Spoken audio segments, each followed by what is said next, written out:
네, 오늘 하나의 말씀은 아모스서인데요. 아모스서 오늘 하나의 말씀의 제목은 선지자의 마음을 가진 자를 찾아오신 주님. 내용은 말씀의 기준만 간단하죠. 선지자의 마음을 가진 자를 찾아오신 주님. 우리 한번 같이 따라오겠습니다. 선지자의 마음을 가진 자를 찾아오신 주님. 아멘. 다니엘 웹스터라는 미국의 유명한 정치가이면서 학자가 있었습니다. 이분이 한 번은 국무장관으로 있을 때 다니엘 웹스터라는 이분에게 있었던 일인데요. 이 뉴욕의 어떤 호텔에서 저명한 사람들 20명과 함께 저녁을 먹고 있을 때 저녁을 다 먹은 후에 사람들은 이런저런 얘기를 나누는데 다니엘 웹스터 이 국무장관은 머리를 숙이고 가만히 있더랍니다. 그래서 옆에서 이야기 나누던 친구가 너무 궁금해서 이 웹스터 친구에게 묻습니다. 웹스터 씨, 당신의 일생을 통해서 당신의 마음속에 들어온 생각 가운데 제일 중요한 생각은 무엇입니까? 우리도 일생을 살아가면서 제일 중요한 생각이 마음에 들기도 하잖아요. 이 가장 중요한 생각이 뭐냐는 거예요. 그때 이 다니엘 웹스터는 얼굴을 두고 친구에게 대답합니다. 나에게 제일 엄숙하고 중요한 생각은 내가 지금 하고 있는 모든 일을 이 다음에 주님의 나라, 하나님의 나라에 갔을 때 내가 책임질 것이라는 생각입니다. 나는 이 생각을 하면 내 마음이 제일 엄숙해지지요. 그렇게 대답했답니다. 이 땅을 살아가면서 우리 한 모든 일을 언젠가는 주님의 나라에서 책임지는 그 심판의 날, 주님의 날이 있음을 기억할 때 내 생각은 가장 엄숙해진다 라고 그는 대답하는 것이죠. 그렇습니다. 우리는 언젠가 주님 앞에 우리가 한 일에 대해서 책임을 져야 할 때가 반드시 오게 됩니다. 오늘 말씀, 아모스서 말씀은 북이스라엘 왕 여로보암이 있을 때 이스라엘 백성들이 이 땅에서 행한 일에 대한 주님의 심판의 메시지입니다. 오늘 이하고 딱 맞는 말씀이죠. 그래서 아모스서는 북이스라엘 왕 여로보암 2세가 통치하던 시기 때 활동했던 예언자인데요. 이스라엘이 남유다와 북이스라엘로 갈라졌을 때 750년대 북이스라엘에게 아모스 선지자가 선포한 말씀입니다. 여로보암 2세는 북이스라엘의 가장 번영을 누리던 때였었는데요. 반면에 백성들은 하나님께 제사를 드리면서도 주님께 예배를 드리면서도 우상 숭배가 만연했고 사회에는 부정과 부패, 간음과 살인 등이 번번하게 일어났던 때였으며 특히 약한 자들을 괴롭히는 자들의 사치와 향락이 극에 달했던 그런 시대적으로 영적으로는 암울한 시대였습니다. 경제적으로는 뛰어났지만 영적으로나 시대적으로는 암울한 때였다. 이러한 때에 주님께서는 아모스 선지자를 통하여서 그들의 영적 타락과 북이스라엘 백성들의 그 죄악에 대한 심판을 경고하고 계십니다. 아모스 1장부터 9장까지 있는데요. 쭉 같은 내용의 메시지입니다. 내용은 아주 간단한데요. 1장부터 7장까지 한 번에 살펴봐야 될 말씀이기 때문에 핵심적인 부분들을 통해서 첫 번째, 주님의 심판을 경고하시는 주님의 말씀, 심판을 행하시겠다는 주님의 말씀이 1장에서 2절까지 나옵니다. 먼저 1장은 이방 나라들, 특히 이스라엘 주변에 있는 6개 나라들에 대한 심판을 말씀하시는데요. 왜 심판하실까요? 그들의 죄악 때문에 심판하시는 것입니다. 이스라엘 주변에 6개 나라에 대한 심판입니다. 9장까지니까 간단하게만 살펴보겠습니다. 1장부터 보겠습니다. 그래서 오늘 본문 7장까지 쭉 넘어갈 건데요. 핵심은 본문 7장에 있습니다. 1장, 처음부터 아모스 1장으로 한번 가보겠습니다. 이스라엘 나라 6개 나라들의 죄에 대한 심판을 경고하십니다. 첫 번째는 3절입니다. 1장 3절, 우리 한번 같이 읽어볼까요? 1장 3절 시작입니다. 여호와께서 이와 같이 말씀하시되 다메섹의 서너 가지 죄로 말미암아 내가 그 벌을 돌이키지 아니하리니 이는 그들이 철 타작기로 타작하듯 길앗을 압박하였습니다. 아멘. 6개 나라들에 대해서 다 죄에 대해서 주님에 대한 심판을 경고하십니다. 첫 번째 나라 어디였을까요? 1장 3절에요? 다메섹. 다메섹은 어디의 수도냐면 아람. 다시 말하면 수리아의 수도입니다.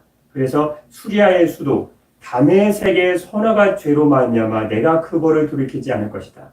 자세한 죄악의 내용은 다 살펴볼 수 없기 때문에요. 특히 이스라엘 남유다 북이스라엘 죄악만 살펴보고 다음에 또한 심판의 경고에 대한 말씀을 살펴보도록 하겠습니다. 6절 두 번째 나라는요. 여호와께서 이와 같이 말씀하실 때 어디의 죄요? 가사의 선악의 죄로 말미암아 내가 그 벌을 돌이키지 아니하리니. 여러분 가사는 어디 나라의 성읍일까요?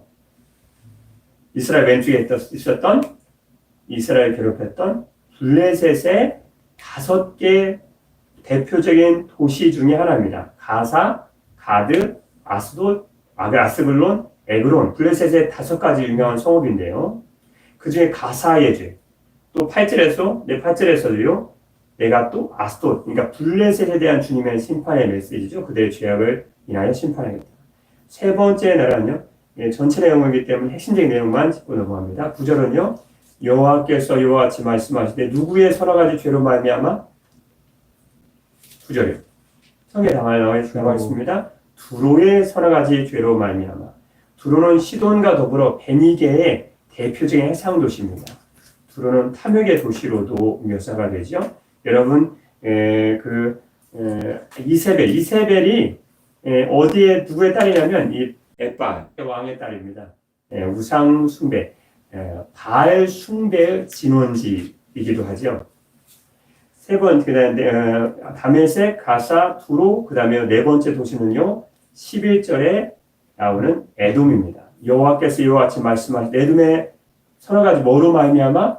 죄로 말미암아. 역시 죄악을 위해서 주님이 심판하시겠다는 거예요. 여러분, 우리가 주님이 우리를 심판하시는 것은 이유가 있습니다. 그것은 죄로 말미암아 된다는 것을 계속 주님이 강조하시고 계신 부분인데요. 다섯 번째입니다. 13절입니다. 어디 죄일까요? 13절 여호와께서 이와 같이 말씀하시되 암몬 자손의 선악의 뭐로 말미암아? 죄로 말미암아 내가 그 벌을 돌이키지 않을 것이다. 마지막 여섯 번째 도시입니다. 2장입니다. 2장 1절 어디 죄일까요? 여호와께서 이와 같이 말씀하시되 모압의 선악의 죄로 말미암아 주님 우리 심판하시는 것은 지금 죄로 말미암아 행하신다는 것을 주님이 끝없이 메시지를 계속 강조하고 계시는 것입니다. 그러면 이제 드디어 이방 나라들과 별반 다름없는 죄를 짓는 남유다와 북이스라엘, 주님이 이 마모스는 특히 북이스라엘, 남유다와 북이스라엘, 즉 이스라엘 나라에도 선포하는 메시지지만 특히 북이스라엘 초점에 맞춰진 북이스라엘 선지자가 아모스입니다. 드디어 주님이 하고 싶은 말씀을 하시겠죠. 2장 4절 같이 읽겠습니다. 시작입니다.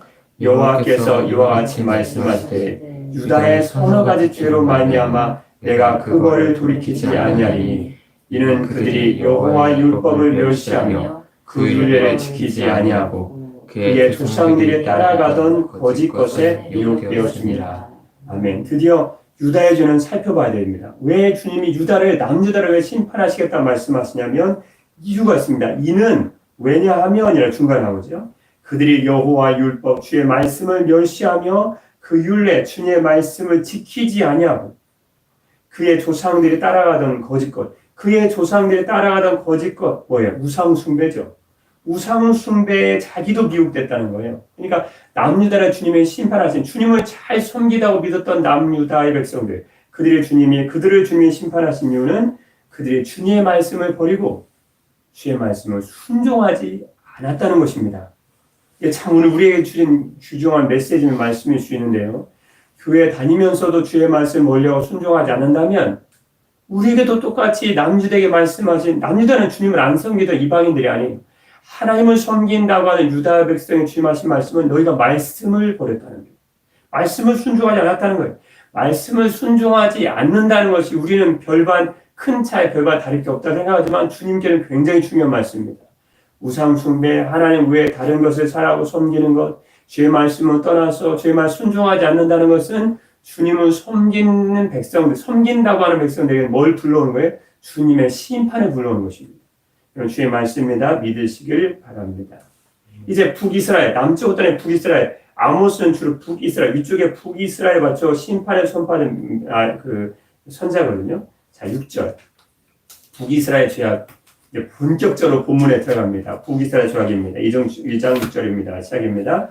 여호와께서 이와 같이 말씀하시되 이스라엘의 서너 가지 죄로 말미암아 내가 그 벌을 돌이키지 아니하리니 이는 그들이 은을 받고 의인을 팔며 신한 켜레를 받고 가난한 자를 팔며 그랬습니다. 이 서론 부분인데요. 북이스라엘의 역시 죄로 말미암아 무슨 죄일까요? 구체적인 내용이 나옵니다. 이는 그들이 은을 받고 의인을 팔며 신한 켜레를 받고 신한 켜레는 그때 당시 가장 일반적으로 신던 가장 값싼 신발입니다. 그 신한 켜레를 받고 가난한 자를 팔았다는 것. 다시 말씀드리면 의인을 핍박하고 가난한 자를 학대했다는 것. 그것이 너희의 죄악이라는 것. 참 우리의 삶이 중요한 이유는 주님이 늘 누차 말씀하시는 게 주의 말씀대로 살지 못하는 의인을 핍박하고 가난한 자를 학대하는 것이 주님께 보시는 큰 죄악이라는 것입니다. 예배 드리는 것도 중요하고 뒤에 나오지만요. 찬양도 중요하지만 찬양과 예배에 맞게 삶을 살아가는 것이 우리에게 더욱 중요하다는 것을 주님은 이 유다와 북이스라엘 죄악을 통해 우리에게 말씀하고 계신 줄 믿습니다. 즉 우리의 죄, 믿는 자의 죄로 인해서 주님은 그들을 심판하시겠다. 세 번째로요. 심판 행하시는 주님 서론 부분인데요. 심판 때 내리시는 재앙의 내용에 대해서 나옵니다. 이거 참 눈여겨볼 필요가 있습니다. 주님은 심판 행하실 때 어떤 재앙을 내리시나는 거예요. 우리는 심판의 내용을 보면 심판의 재앙을 내리는 것을 보면 주님이 행하시는 것인지 아니신 것인지 알 수 있거든요. 그래서 심판의 내용, 재앙의 내용이 7가지가 나옵니다. 4장으로 넘어갑니다. 우리 전체를 쭉 살펴보면 이것도 참 재밌는 것 같아요. 4장 6절입니다. 4장 6절. 여기 7가지 재앙이 나옵니다. 7과 6절. 좀 빨리 넘어가겠습니다. 4장 6절 한번 읽어보겠습니다. 시작입니다. 또 내가 너희 모든 성읍에서 너희 일을 깨끗하게 하며 너희의 각 처소에서 양식을 떨어지게 하였으나 너희가 내게로 돌아오지 아니하니라. 여호와의 말씀입니다. 첫 번째 재앙은요. 너희 일을 깨끗하게 한다. 아무도 못 먹어서 이빨이 한가하다는 뜻이에요. 경제적인 어려움입니다. 중간에 나오죠. 양식이 떨어지게 한다. 여러분 기근과 가난은요. 주님의 심판일 수 있습니다. 우리는 경제가 참 어려워지고 있죠. 세경이 어려워지고 있습니다. 이건 주님의 심판일 수 있다는 거예요. 모든 게 기근이 다 심판이야. 그렇게는 볼 수 없지만요. 시대적 상황이 이 기근이 주님이 행하시는 그냥 우연히 생긴 것 같지 않은 그런 상황 가운데 벌어지고 있다. 4장 7절에요. 두 번째는 가뭄입니다. 또 추수하기 석 달 전에 내가 너에게 비를 멈추어 이 비는 늦은 비를 의미한대요. 이스라엘 백성들에게 농사짓기 땅을 가기 전에 내리는 이른 비, 곡식 추수하기 전에 내리는 늦은 비는요. 용세 없어서는 안 돼. 반드시 필요한 결정적인 중요한 비였습니다. 그런데 곡식이 내리기에 서너 달 전에 내리는 서너 달 전에 내리는 늦은 비는요. 특히 석 달 전에 내리는 늦은 비는요. 곡식을 알날이 있게 하는 결정적인 중요한 역할을 하는 거기 때문에 만약 곡식 여물기 전에 석 달 전에 늦은 비가 내리지 않는다. 그럼 장로 쭉정이를 거둘 수 있다는 거죠. 그래서 이것은요 가뭄을 의미합니다. 4장 7절 8절은 가뭄을 의미합니다. 늦은 비를 내가 안 내려주겠다. 9절 말씀은요. 내가 곡식을 마르게 하는 재앙. 마르게 하는 재앙이 뭐죠?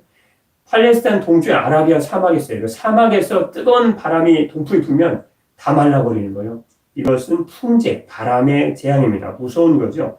근데 바람이 계속 불면요, 곡식이 새카맣게 타버립니다. 그게 깐부기 재앙입니다. 이것은 흑수병이라는 병입니다.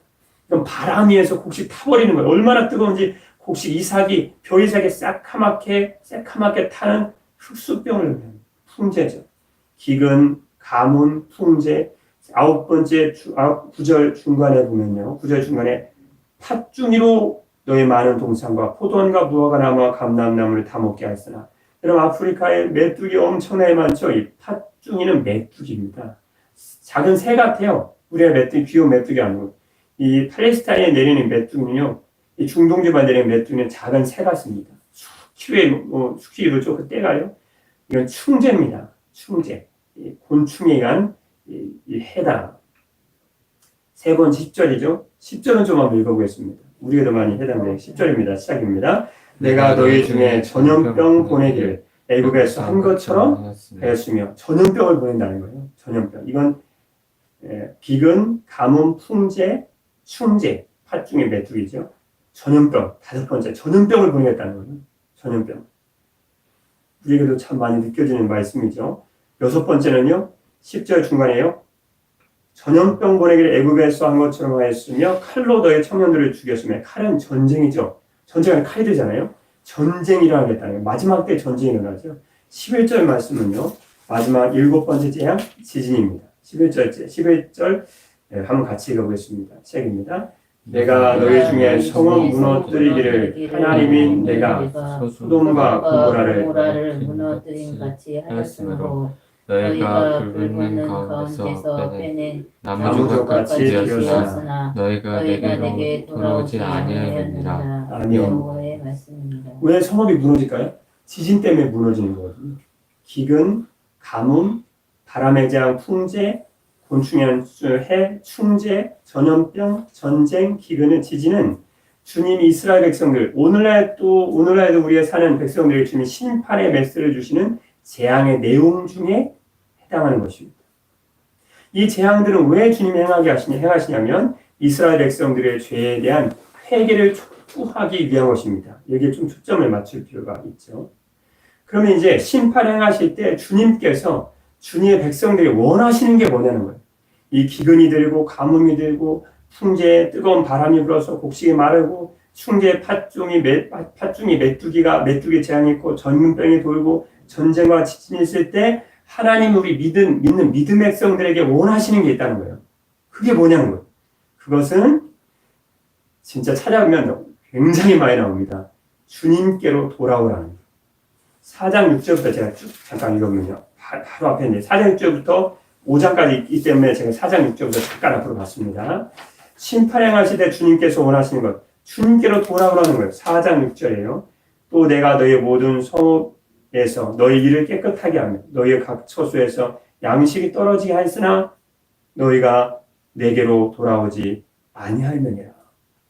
여러분 기근이 들고 양식이 떨어지면 누구께로 가야 돼요? 죄에 대한 심판이 그러고 주님께로 가야 되는데 주님께로 안 간다는 거예요. 주님께로 돌아오라는 주님의 말씀이라는 거죠. 4장 6절, 4장 8절, 4장 9절, 4장 10절, 11절, 6절, 8절, 9절, 10절, 11절, 6절, 우리 9절, 8절 끝에 너희는 내게로 돌아오지 아니하였느냐. 9절 끝에 너희가 내게로 돌아오지 아니하였느냐. 10절 끝에 너희가 내게로 돌아오지 아니하였느냐. 12절 끝에요. 너희가 내게로 돌아오지 아니하느니라. 그러니까 이 재앙을 만나거든 주의 백성은 뭐 하라는 거예요? 주님을 찾고 주님께 돌아오라는 주님의 여호와의 말씀이라는 거예요. 지금 전염병이 돌 때 무섭다 그렇게 하라고 주님이 전염병을 주신 게 아니에요. 하나님께 돌아오라는 거예요. 죄악을 회개하고 하나님의 말씀을 떠나고 주의 말씀을 순종하지 못한 믿음의 백성들이 주님께로 돌아오라는 거예요. 주의 말씀으로 돌아오라는 거예요. 그게 주님 이 코로나 시대 주님 우리에게 주신 메시지 말씀이십니다. 깨달아실 주 이름 축복합니다. 그래서 우리 5장 6절입니다. 5장 6절 시작입니다. 너희는 여호와를 찾으라. 그리하면 살리라. 그렇지 않으면 그가 불같이 요셉의 집에 임하여 멸하시리니 베들에서 그 불들을 끌 자가 없으리라. 여호와를 찾으란 말이 5장 4절, 5장 6절, 5장 8절 끝에 이를 찾으라. 그 쏟으시는 이를 찾으라. 그 이름은 여호와시니라. 찾을 때 주님을 찾으라는 거예요. 그럼 주님을 찾는 방법이 도대체 무엇입니까? 주님께 물어볼 거 아니에요. 예배당을 나가면 돼요? 교회만 나가면 돼요? 마스크 쓰고 주님께만 나가면 돼요? 주님 그것이 아니라고 말씀하십니다. 주님을 찾고 주님께 나아가는 방법을 구체적인 실천 방법을 가르쳐 주셨어요. 이스라엘 백성들이 죄를 지었기 때문에 재앙이 온 거거든요. 그건 주님을 찾지 않은 결과였거든요. 주님을 찾는 구체적인 방법을 주님이 이렇게 말씀하십니다. 5장 14절입니다. 5장 14절. 시작입니다. 너희는 살려면 선을 구하고 악을 구하지 말지어다. 만군의 하나님 여호와께서 너희의 말과 같이 너희와 함께 하시리라. 아멘. 주님을 찾는데 주님을 어떻게 찾아? 선을 구하라는, 악을 구하지 말라는 거예요. 그건 죄하고 반대되는 거죠. 여기서 선이라는 것은 하나님 중심적인 삶을 의미합니다. 하나님 중심적인 삶. 그것을 5장 24절에는 뭐라고 표현했죠? 오직 정의를 물같이 공의를 마르지 않는 강같이 흐르게 할지어다. 하나님 중심적인 삶을 5장 24절에는 그걸 정의고 공의라고 표현한 것입니다. 그럼 악이 뭐예요? 하나님을 떠난 백성들의 자기 중심적인 삶을 말합니다. 인간 중심적인 삶, 인본주의. 그러니까 우리가 선이라고 하는 것은 쓰레기 주는 게 아니에요. 물론 쓰레기 주는 것도 주의 이름 주시면 그 주의 이름 주시면 주의 이름으로 주우면 선한 일이죠. 쓰레기 줍는 거 단지 그걸 의미하는 게 아니고 하나님 중심적인 삶을 의미하는 거예요. 하나님을 찾는 것은 하나님의 중심적인 삶, 주의 말씀대로 순종하고 주의 말씀대로 준행하고 순종하는 삶을 하나님 뭐라고 말씀하시냐면 그걸 선이다. 그걸 5장 24절에는 정의다. 공의다. 이스라엘 백성은 하나님을 떠난 삶, 선악은 주님을 떠난 자기 중심적인 인간 중심적인 악한 자의 삶, 죄악의 삶을 살았거든요. 여러분 우리가 살려면 선을 구하고 하나님 중심적이지 않은 악을 구하지 말아야 할 것입니다. 그래서 5장 24절 말씀처럼 이 정의 하나님 중심적인 삶 이게 정의와 공의인데요. 이 정의를 물같이 공의를 마르지 않은 강같이 흐르게 할지어다 그렇게 말씀하십니다. 우리의 삶도 한번 돌아봐야 되겠죠. 여러분 하나님 중심적으로 사는 것이 중심적으로 삽니까? 아니 인간 중심적으로 삽니까? 이 땅에 인간 중심적으로 살면 이웃과 재앙이 내립니다. 하나님 중심적으로 사는 삶, 주님을 찾으면 주님께서 모든 재앙의 문제도 경제적인 문제도 해결하여 주실 줄 믿습니다. 그럼 5장 23절 말씀을 잠깐 보면요. 좀 우리의 충격적인 말씀이 나오는데 5장 23절 말씀 잠깐만 보고 넘어가겠습니다. 5장 23절입니다. 시작입니다. 내 노래소리를 내 앞에서 그칠지어다. 내 비파소리도 내가 듣지 아니하리라. 여러분 사람들이 오늘 방송을 보니까 참 그런 말씀 나요. 예배당을 보면 사람들이 다 통통 폈잖아요. 어디는 50%, 어디는 90%가 안 나오는데요. 그 예배당 바라면서 어디 방송에도 어떤 성도가 얘기하더라고요. 이 빈 예배당을 이 비온 예배당 보면서 주님이 얼마나 슬퍼하실까. 거기에 대한 주님의 말씀이십니다. 5장 23절. 내 노래소리를 내 앞에서 뭐 할지어다? 그치. 노래소리가 뭐예요? 예배, 제사를 드릴 때 그 순수에 맞게 되는 하나님을 향한 찬양을 의미합니다. 그 소리라는 말을 좀 주의해 볼 필요가 있습니다. 소리라는 말은 하몬이라는 히브리어 말입니다. 하몬은요, 그냥 노래 찬양 소리가 아닙니다. 시끄러운 소리를 의미합니다. 네? 시끄러운 소리예요. 우리가 드리는 예배당에서 수많은 사람이 운집해서 우왕좌왕하면서 드리는 찬양 소리가 주님께는 하몬, 소리로 들린다는 거예요. 시끄러운 소리로 들립니다. 그게 뭐 하지어다? 그칠지어다. 그치라는 거예요. 그칠지어다는 것은 무거운 짐이 된다라는 걸 의미합니다. 무거운 짐이 된다. 하나님의 향한 소리가 주님 듣기에 뭘로 들린다면 시끄러운 소리 들린다는 거예요. 근데 이게 그걸 듣기에 주님에게 주님 마음에 무거운 짐이 되었다는 거예요. 그래서 주님은 그치라는 거예요. 그래서 주님은 전염병을 해서 그쳐버린 거예요. 깨달아 알아야 됩니다. 주님이 비어있는 예배당을 통해서 가슴 아파할 거라고 생각하면 5장 23절 말씀을 주의 있게 들어야 됩니다. 내 노래소리 찬양 소리를 내 앞에서 그칠지어다. 내 노래소리의 찬양 소리가 나에게는 그거 듣기에 무거운 짐이 된다는 거예요. 왜요? 하몬 소리란 말이에요. 시끄러운 소리라는 거예요. 악기를 신나게 두드리고 소리를 높이는 것이 우리가 볼 때는 대단한 소리같이 보이지만 하나님께는 무거운 짐이 되는 듣기에 거북한 시끄러운 소리가 됐다는 거예요. 그게 북이스라엘 남유다의 죄악이었다는 거예요. 예배도 죄악이 될 수 있다. 우리에겐 참 충격적인 얘기지 않을 수 없습니다. 주님에 대한 찬양 소리도 주님에 대한 진실한 성실한 마음이 없다면 그런 마음이 거의 결여되었다면 주님께 드리는 찬양 소리는 주님께는 시끄러운 주님이 듣기에 거북한 무거운 짐이 되었다라는 것입니다. 근데 마지막 오늘 본론 중에 가장 중요한 말씀이죠. 이제 오늘 제목이면서 심판을 행하기 전에 주님은 선지자를 찾아오셨습니다. 7절은 오늘 본문인데 7절. 7장부터 9장까지는 주님이 5가지 환상을 통해 주님께서 주님의 백성 이스라엘 백성에게 주시고 싶은 메시지, 심판의 말씀을 하고 계십니다. 그런 특이한 것은 이 7장인데요. 7장은 왜 메시지를 가지고 아모스 선지자를 찾아가나요? 아모스 선지자는 원래 뽕나무 치던 자예요. 양치던 자예요. 목자예요. 원래 농사꾼이에요. 뽕나무 기르던 농사꾼이에요. 왜 그를 찾아오냐는 거예요. 주님의 마음을 보여주기 위해서 찾아온 것입니다. 7장 1절입니다. 7장 1절 시작입니다. 주 여호와께서 내게 보이신 것이 이러하니라.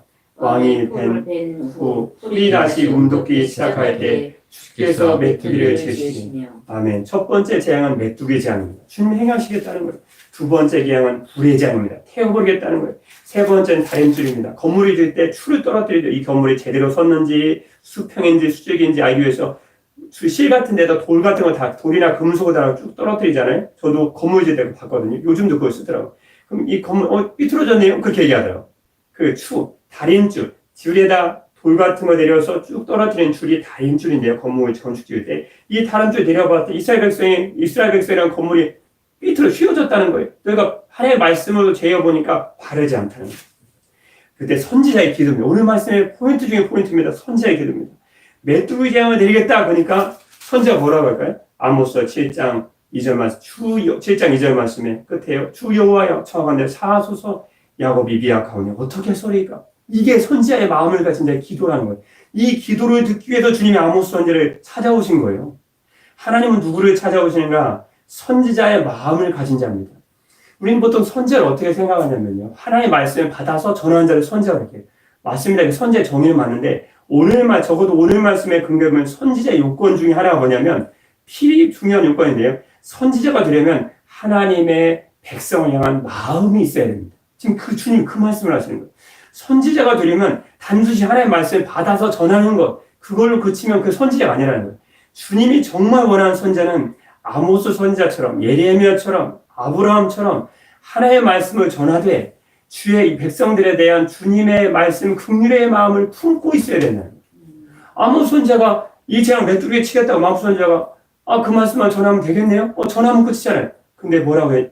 하나님께 기도해요. 그 말씀, 메뚜기로 이 나라를 치겠다는 재앙이 임하겠다는 말씀을 듣고 하나님, 야곱이 미혹하니 어떻게 설 수 있겠습니까? 주님 이 재앙을 거두어가 주십시오. 그러니까 아모스 7장 3절 말씀에 여호와께서 이에 대한 뜻을 돌이키셨으므로 이것이 이루어지리라 하리라. 이루어지지 아니하리라 여호와께서 말씀하느냐.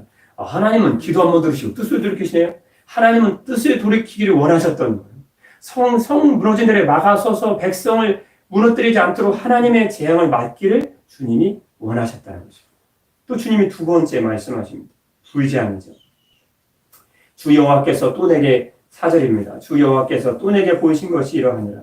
주 여호와께서 명령하여 불로 징벌하게 하시니 불이 큰 바다를 삼키고 육지까지 먹으려 하는지라. 그러니까 아모스 선지자가 주님 불로 이 땅을 멸하시겠다고요? 그럼 전하면 되겠네요. 그게 아니고 어떻게 아모스 선지자가 기도하죠? 주의 마음을 품은 이 백성에 대한 주의 마음을 품은 아모스 선지자가 이렇게 기도하죠. 아모스 7장 5절 말씀에 주 여호와여 청하건대 그치소서 야곱이 미약하니 어떻게 설 수 있습니까? 그랬더니 7장 6절 말씀에 주님이 또 그 기도를 들으시고 주 여호와께서 이에 대하여 뜻을 돌이켜 주 여호와께서 이르시되 이것도 이루지 않으리라. 주님의 마음을 알게 하는 이 귀한 말씀입니다. 주님은 지금 재앙을 내리겠다는 게 아니고 재앙을 내리겠다고 하는데 너는 어떻게 생각하냐는 거예요, 선지자에게. 근데 이 백성을 향한 주의 마음을 품은 아모스 선지자가 주님 그치소서 어떻게 이 재앙 앞에 주의 백성이 설 수 있습니까? 우리는 보통 가끔 이 불의한 세상에 대해서 불의한 세상을 생각할 때 어떻게 주님의 마음을 품고 이 땅을 사랑할 수 있을까 그런 생각이 들죠. 또 사랑을 만나면 주님이 사랑하라 서로 사랑하라 내가 너를 사랑한 것처럼 너를 사랑하라 그러면 우리 생각 어떻게 생각하냐면 말씀은 참 맞는데 내 마음에 사랑이 생기지 않는데 어떡합니까? 우리는 주님께 그렇게 기도하죠. 근데 어떻게 하면 내 마음에 이 땅을 향한 주님의 사랑의 마음이 생길까요? 주님이 이렇게 말씀합니다. 주님 이 백성을 하나님을 거역하는 이 백성을 사랑하시는 주의 말씀을 깨달아 할 때 우리의 마음이 사랑의 마음이 생긴다. 그렇게 말씀하십니다. 여러분 주 예수님의 사랑은 어떤 사랑인가요? 그분이 창조한 세상이지만 그를 영접하지 않고 거역한 세상 사람들을 사랑하신 사랑이십니다. 요한복음 3장 16절 말씀에 하나님이 세상을 이처럼 사랑하사 이 세상이 무슨 세상이에요? 이 세상을 주님이 만들었는데 거역하는 세상이었거든요. 근데 하나님을 끝없이 거역하는 세상을 주님이 어떻게 하셨어요? 사랑하사 독생자를 주셨습니다. 그렇구나. 그 하나님이 이 세상을 사랑하는 것은 그냥 내가 좋아하는 사람, 내가 사랑하는 사람, 내 마음에 들어하는 사람, 내 마음에 잘 드는 사람을 사랑하는 것이 아니고 세상을 사랑하신 거예요. 세상은 어떤 세상이냐면 주님의 말씀에 끝없이 거역하고 요한 6장 말씀처럼 이 세상을 창조했지만 그분을 영접하지 않은 세상이었다는 그 세상을 사랑하사 주님은 어디까지 사랑하시냐면 독생자를 주셨다. 독생자를 주셨으니 이는 그를 믿는 자마다 멸망하지 않고 영생을 얻게 하려 하십니다. 이런 주님의 사랑 어떤 사랑인가요? 자신을 거역하는 세상 끝까지 참아주는 주님의 사랑이셨어요. 끝까지 참아주시는 인내의 사랑이셨어요.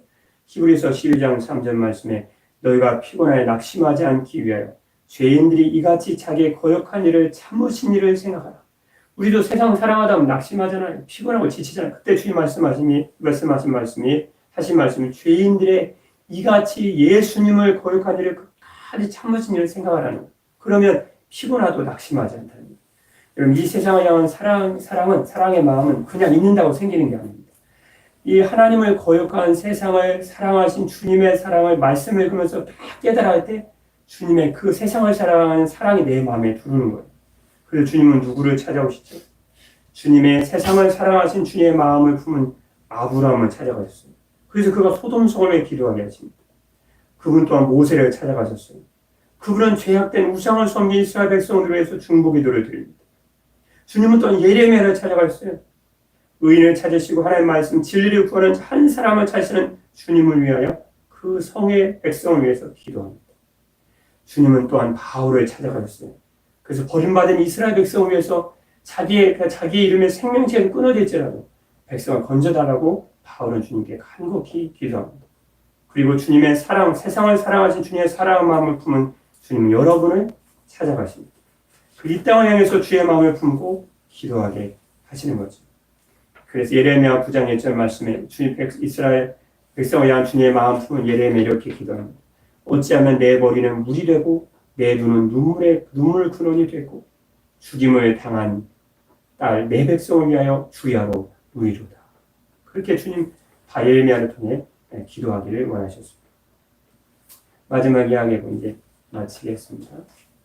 한 로마의 황제는 인생을 엄숙하게 살아가는 지혜를 얻기 위해서 매일 아침 어떤 신하가 문안할 때마다 이렇게 인사하도록 로마 황제는 명령을 했다고 그럽니다.